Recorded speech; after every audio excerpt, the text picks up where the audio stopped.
आदमी को आदमी से ही आदमी अब कटाए।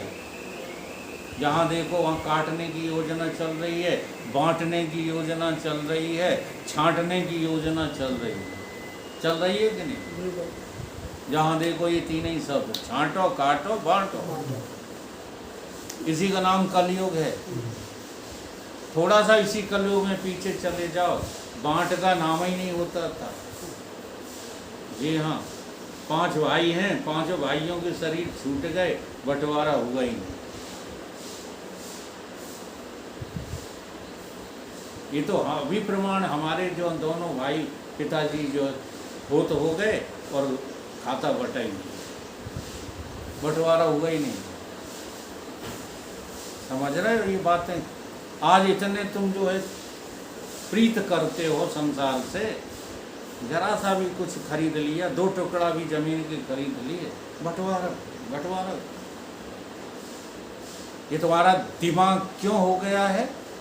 क्योंकि आप अमृत में जाना ही नहीं चाहते, मृत्यु से मृत्यु को प्राप्त होने की चेष्टा में लगे हुए।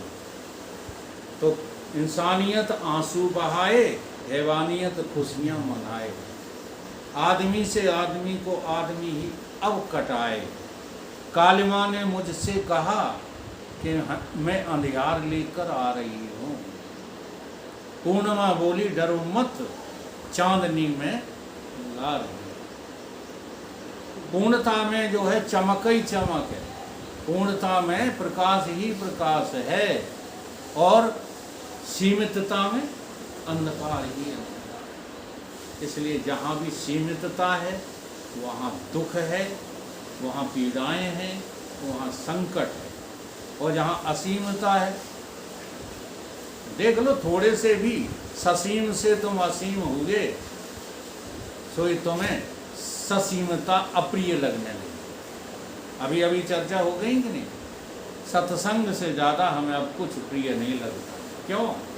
क्योंकि सत्संग में चर्चा असीम की होती है, और घर गृहस्थी में चर्चा काय की होती है?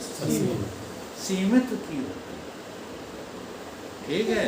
इस प्रकार से मूल्य जाने खो गए कब, आदमी नंगा हुआ है। धन कमाया बेतहासा, पर मन से भिख मंगा हुआ है। क्यों भिख मंगा हुआ है? क्योंकि ख्याल ही नहीं है तुम्हें अपनी अमरता का और देह की मृत्यु का। भूले फिर रहे।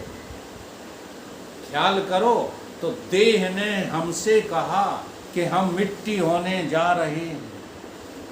आत्मा बोली डरो मत, मैं अमृत बनाने आ रही हूँ। मौत ने मुझसे कहा मैं तुझको लेने आ रही हूँ। जिंदगी बोली डरो मत, मैं तो अभी मुस्कुरा रही हूँ। तो जिंदगी हमेशा है, और मौत कभी आती है, कभी चली जाती है। तो इस मौत से हमें डरने की जो है ज़रूरत नहीं है। मौत से वो डरें जिन्हें अमृत की साधना का पता न हो। भले अभी अमृत मिला नहीं है, लेकिन अमृत पाने की डगर तो मिल गई।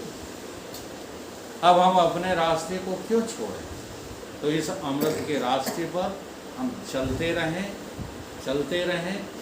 एक क्षण ऐसा जरूर आएगा। जी हाँ, यही भगवत कृपा है, यही गुरुदेव की कृपा है, और यही सत्संग की कृपा है। सत्संग में कोई मतलब हल नहीं किए जाते, सत्संग में केवल अमृत प्रदान किया जाता है। इस अमृत की हमें चाहत हो तो हमें सत्संग प्रिय लगेगा ही, इसमें कोई संदेह नहीं। बोलिए सतगुरु भगवान की जय।